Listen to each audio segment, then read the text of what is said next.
Okay, we are going to start discussing families. We've talked about dating and relationships and living together and marriage and the various aspects of marriage. And now we're going to talk about various aspects of families. Now, many of us, because families come in all different shapes and sizes, it's always, again, very, very important for me to acknowledge the fact that not everybody's family is in keeping with that exceptionally intact nuclear family. The families don't always necessarily bring us happiness and joy. They can be a part of our lives that can be really, really stressful or painful. And so we all are coming from very, very different experiences. And so when we talk about our families on an individual basis, that's looking at it at a micro level. But the family as a macro level institution, right? We talk so much in sociology about institutions, education institution, government, medical institution, so many different things. I keep repeating, so many of those over and over. Well, the family is one of those institutions. And so as an institution in our society, the family actually provides a lot for society. So I'm going to take you through the things that family does and creates and supports for society, how it interacts with other institutions. So first is economic production. This happens in two ways. First of all, babies are born and they grow up and they become workers in our economy, but then also families need a whole bunch of things. A lot of economic production takes place on behalf of families, whether it's families buying cars or groceries or strollers or sports equipment for extracurricular activities, all those types of things. Protection. So I always tell my students when I'm lecturing in person, when I'm talking about this, imagine if we were all sitting in the classroom together, and when I'm talking to them, we are. If somebody walked in and had a baby in a carrier, that baby was, I don't know, 6 months old or something, and carefully placed the baby in the carrier down on the ground and just said, okay, bye, baby, and walked out. Could we all at the end of the class just be like, bye, baby, bye, and just walk out the door, close the door, baby's all by themselves, right? No.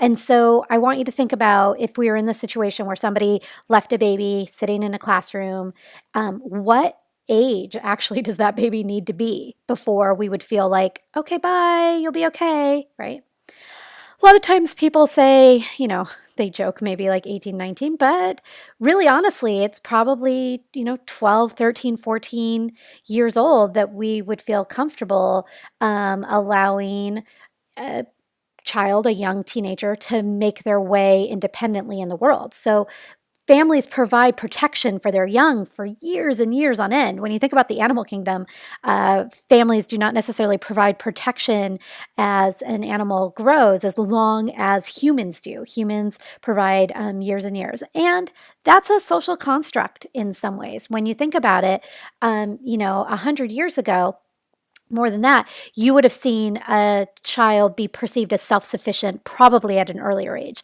And looking to the future, will it, right now, if we were to say 12, 13, 14, one day, will that seem too young and immature? And so thinking about how all those kinds of ideas of protection come together.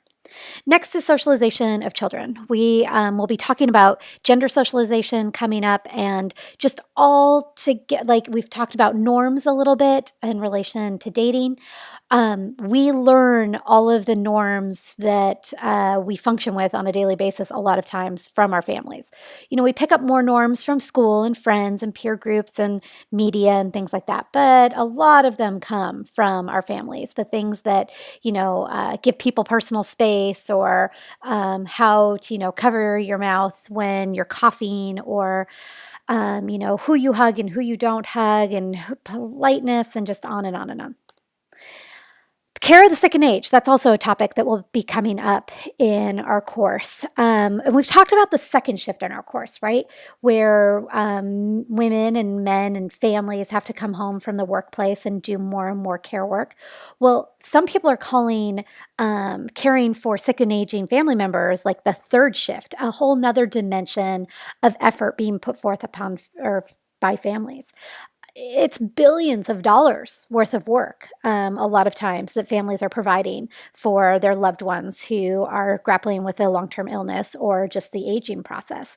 And so they're actually hypothesizing, as they do research looking at longer lifespans and things, that you very well in your generation or my generation, I know we certainly have some age diversity in our class, we could be caring for parents as long as we are raising children. We a lot of times consider raising children to be an 18-year process, that we very much, with people living longer, could be helping and assisting and caring for aging family members for a similar amount of time.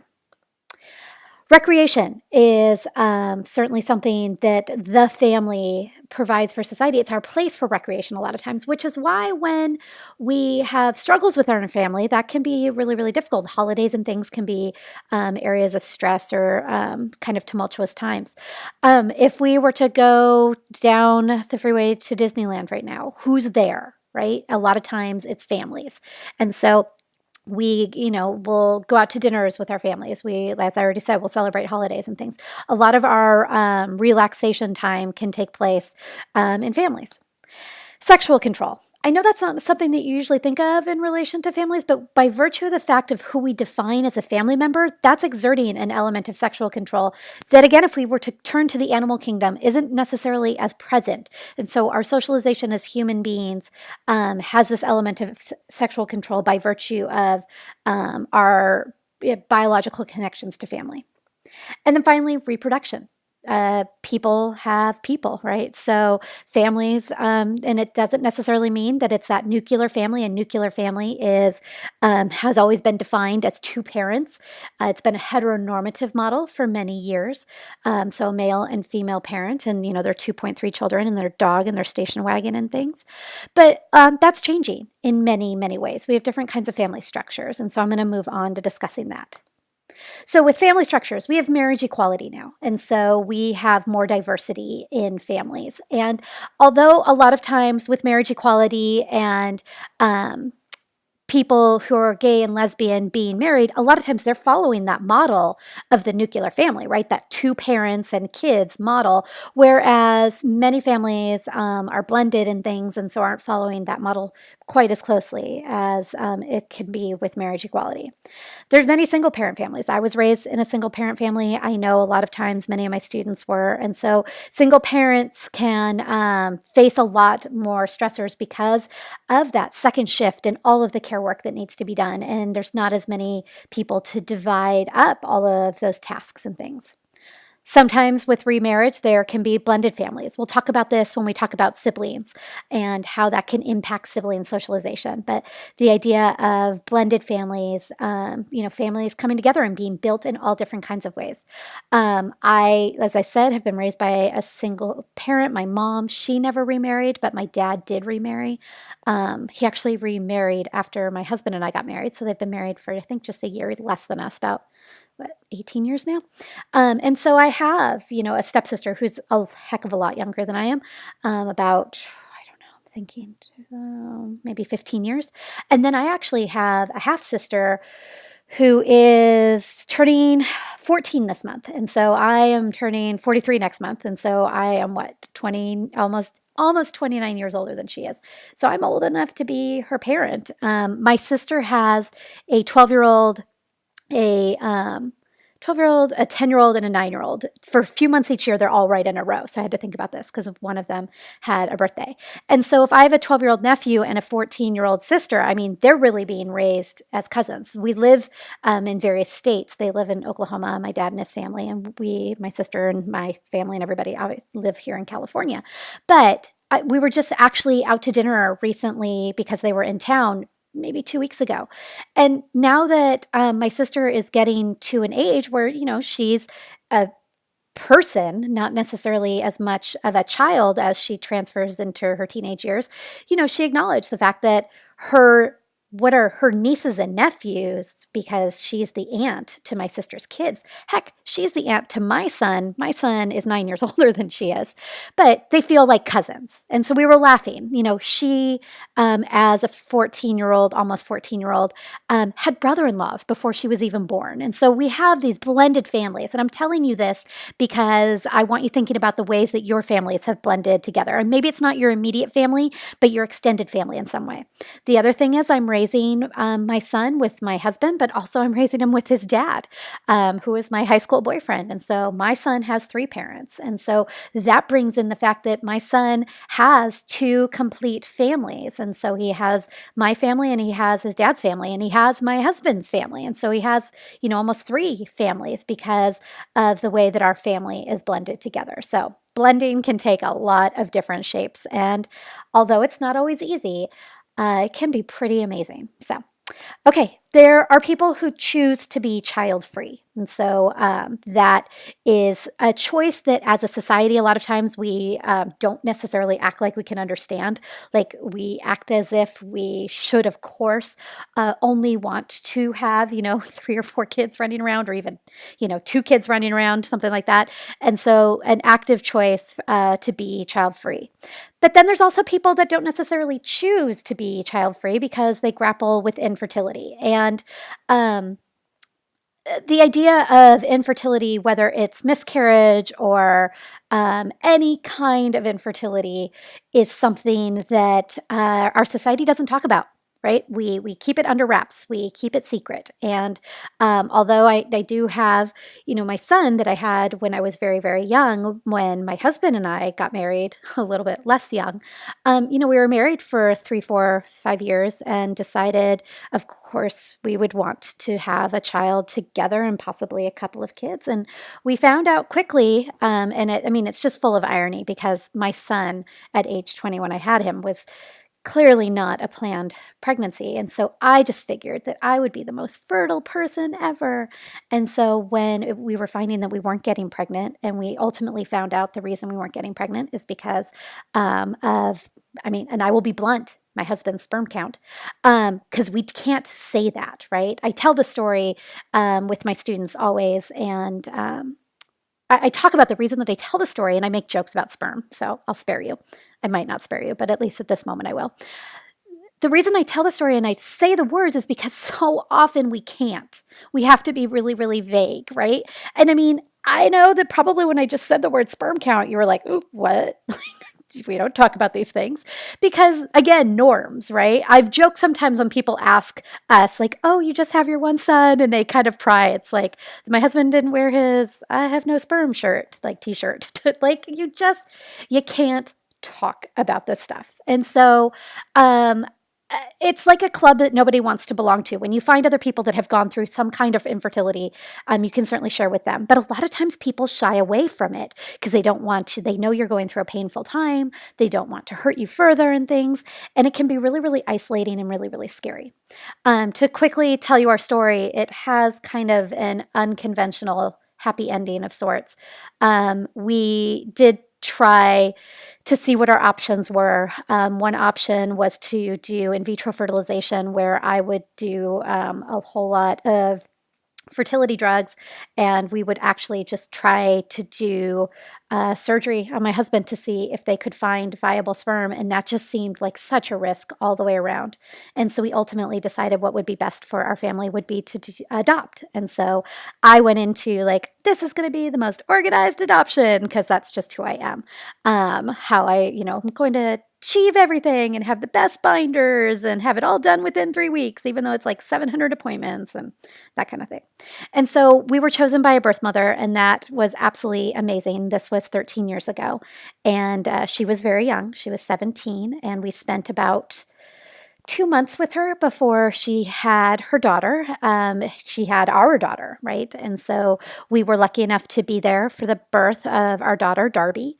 And we brought our daughter home the next day. And after we had her home for 6 days, her birth mom decided that she could not go through with the placement. And I say placement very carefully because so many people talk about adoption saying a birth mom gives up her baby for adoption. She does not. She places choices. She chooses a family. Ultimately, she decided she could not go through with the placement, and our adoption agency that we were working with called us and said, because the paperwork had not been filed completely with the state, that she had every right to ask for her daughter, and we needed to bring her daughter back. And so I can imagine that you can imagine how extraordinarily painful and terrifying that was, and it was. She has a happily ever after. You know, she has grown up, and although we've never been in touch again, I have no doubt that she was deeply loved and had an amazing family and an amazing mother in her mom. And so after that, we felt really, really lost. And our adoption agency actually had had very few failed adoptions, and so they were hesitant too. And so we decided to go into an entirely different path. And we went with donor sperm, which is as awkward as it sounds. Like you go through a catalog and you read profiles and things like that. But to us, it made sense. We assumed still that I had amazing fertility and that, you know, this would be a viable option that many people employ, even though, again, it's not discussed. And so we decided to do 3 rounds of IUIs, intrauterine insemination with donor sperm. And so we did 1 round and it didn't work. And the doctor was going to do the same procedure, like the same infertility drugs and everything again. And at that point, we'd been on this path for more than 2 years. And so many people had had babies, all of our neighbors, all of our friends. My dad, right? Because if my sister is right in this age range, my dad's wife had had a baby. I mean, we had really been through it emotionally a lot. And so I said to the doctor, you know, please, you know, we've been through with so many people and we've lost, and is there any way? And so he said yes and put me on a higher round of infertility drugs, and that didn't work. And we just can't keep going. I mean, we'd already been just through hell and back trying to complete our family. And so we decided on the 3rd round that this was it. It either worked and we had plan A, right? We had our family and it was beautiful and it was everything we dreamed of, or we had to figure out what plan B was going to look like because we could no longer continue on trying to complete our family and going through all of this pain. And ultimately, what ended up happening is it was plan B. And plan B looked like my husband started running actually this month after he's trained for marathons and he's run 2 or 3. He does a ton of half marathons, but as of this month, he has run 100 miles every month for 100 months, at least 100 miles. And so he's an avid runner and he's good at it and he loves it. I think it's his meditation. It brings him a lot of joy and he has the time to do it. He gets up super early to do it, but he does it. And then my plan B, his plan B was to get to be a coach. He grew up loving sports. And so just yesterday, he was telling me all about the track meet that he was at because he coaches boys flag football and girls basketball and boys basketball and track, and he loves it. At the junior high that he teaches at, he coaches in their after school program all year round. My plan B was I had flunked out of college the first time and really had always wanted to be a teacher. I'd wanted to be a teacher since I was 12 years old. And I went back to school and I enrolled back into school full time. And I went to SCC where, you know, this class is being taught. I'm going to try not to cry as I'm saying this. But I enrolled, you know, it was 2007, spring 2007, that I took, you know, 3 classes and then 4 classes in the fall. And then I to transfer to Cal State Fullerton and found sociology, which I loved so much and was so excited to learn. And I finished my degree and I got to be a teacher. And quite honestly, if I'd been a parent to a child or 2 more, I don't know necessarily if I'd gone back to school, if I would have gotten that chance or created that chance for myself. And so when I'm talking to you right now, and the reason I'm investing time in this story, and I really, really appreciate the fact that you're investing time in this story, is for a couple of reasons. First of all, it's always important for me to tell my students, you are my plan B. You are my dream come true. And so even though in an online class it's unconventional and I don't necessarily get to talk to you and hang out with you and meet you face to face and all of these different things, I certainly see the connections that you make in the discussion boards. I see so much of your writing because you share so much in your essays. And so I certainly do feel a connection to you. And I hope that that's reciprocal as you hear me blah, blah, blah, on and on in these lectures. So that's one thing. I always want to make sure my students know how important they are to me. But more importantly, 2 other things. First of all, there's probably somebody in your life that is grappling with infertility or will grapple with infertility at some point. Please be the person that, even though it might be awkward or something, that they can say sperm to, or ovaries, or ovulation, or things. Like, please try to be the person that, ask them how they're doing in a way that they know that they can talk to you and they can confide in you, and maybe go out of your way a little bit, because it can be a really hard time in your life, their lives rather. But that's the other thing. When you think about it statistically, my students who want to have children at some point in the future will probably grapple with the infertility themselves. Not everybody, but a tiny percentage, which means somebody, right? So if it's, only 2 or 3%, and I have, 200 or 300 students each semester, maybe not 300, but always a solid two something, that means it's going to be a handful of students probably. And so I want to be that voice in your future that tells you it's going to be okay.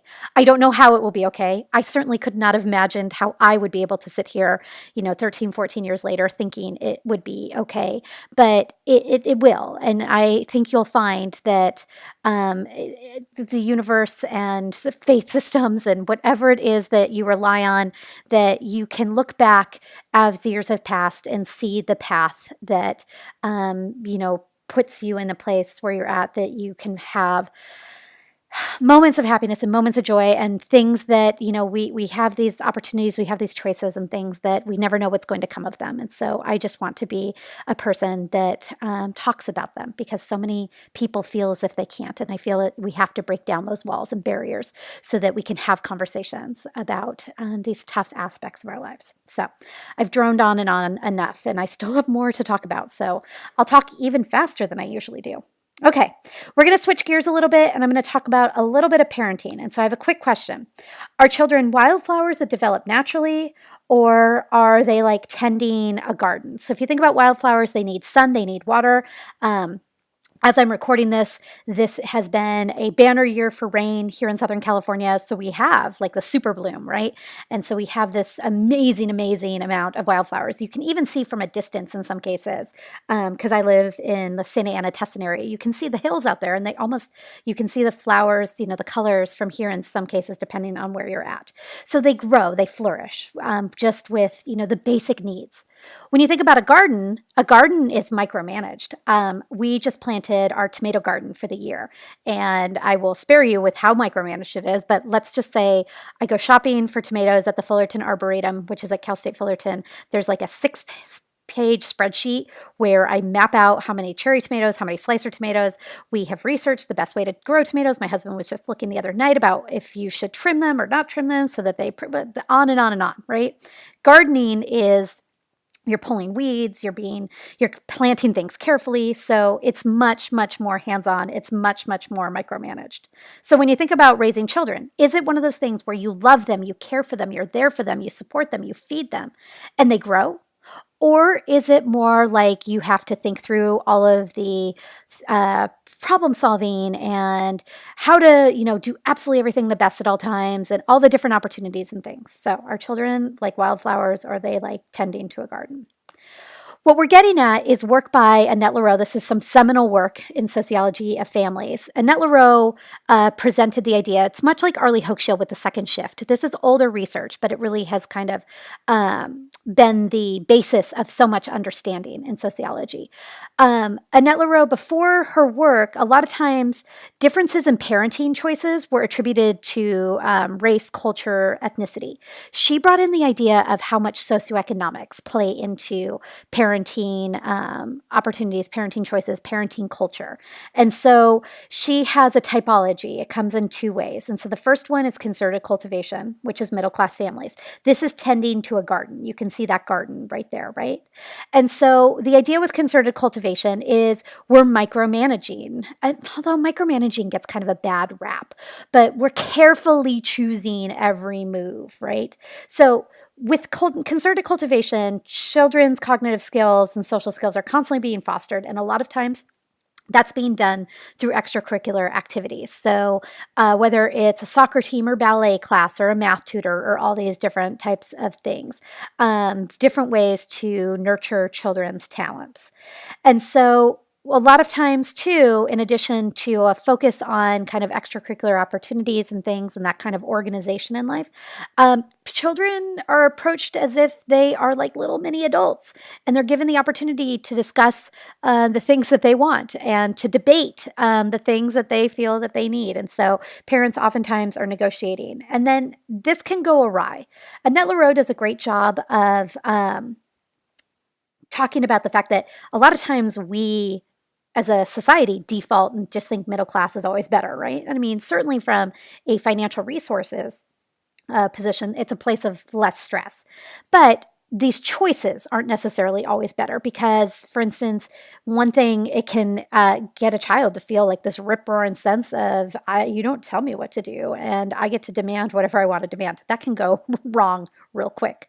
The other thing, though, going back to the extracurricular activities, one of the other issues can be that if a kid is scheduled from, organized activity to organized activity, when they're actually given like space and free time, they don't even know what to do with themselves as far as like imaginative play or negotiating with classmates or, friends, because so often they are in these activities where they're being told, okay, next we're going to do this, then we're going to do that.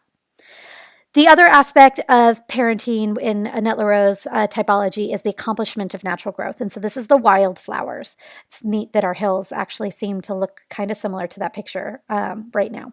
So that's when parents are struggling financially, and that the basics of financial needs can be an inordinate amount of effort. And that's an enormous amount of families, especially here in Southern California, where the cost of living is just they have found that it takes, and I know you know this, more than two people working full-time jobs to even be able to afford an apartment here in Orange County. And so this idea of accomplishment of natural growth, parents, families are working hard to provide food, comfort, and shelter.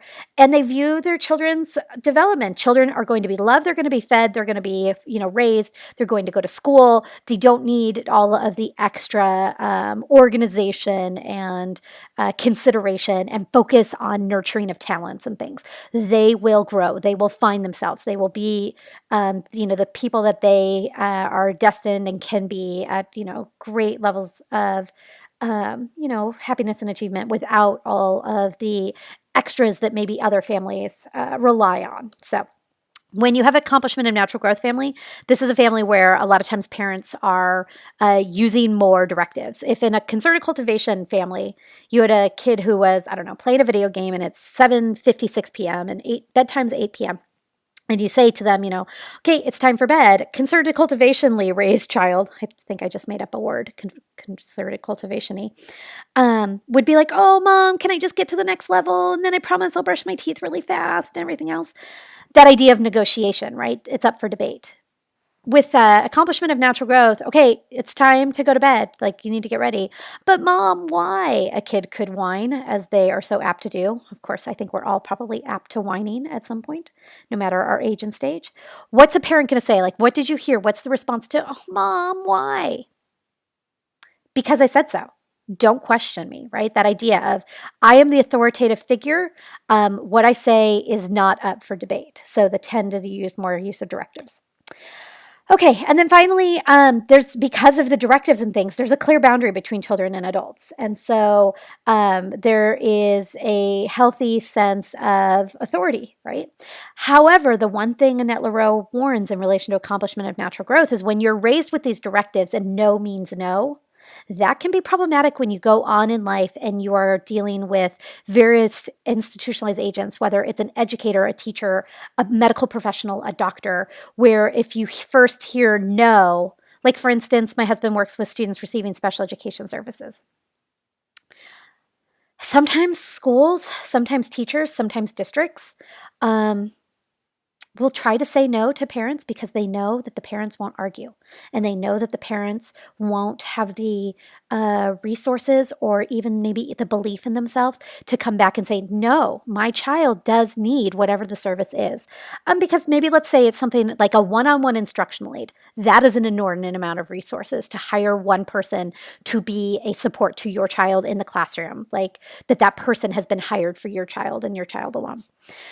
that idea of concerted cultivation, I mean, if you come in with this like sense of entitlement, well, give me this and this is the law and here's my lawyer, like you're not going to work real well with the district because people will now be, argumentative.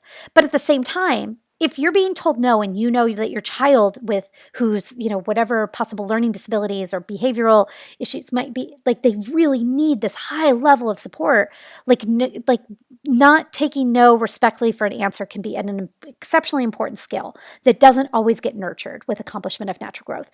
That can happen a lot of times in the medical field when you're being told that this is the only solution or there is no solution or your symptoms are not manifesting in a way that they can find some kind of healing curative path. Like you have to really advocate upon yourself and say no, what else can we try? Can we do this? Can we do that? And again, not in a disrespectful, I know more than you kind of way, that sense of entitlement, but you do need to feel comfortable advocating and navigating for yourself. And that can be an issue when you've only been raised learning that no means no. So, okay, that might set a record for a long lecture. And I really, again, as always, appreciate the fact that you sit down and listen to these. And so I really hope that by taking the time to talk about sperm, there you go, I said it one more time. I hope that it gets you thinking about the ways in which families in the world work and our different situations, our different joys, our different pains, and everything in between, because family encompasses so, so very much of that.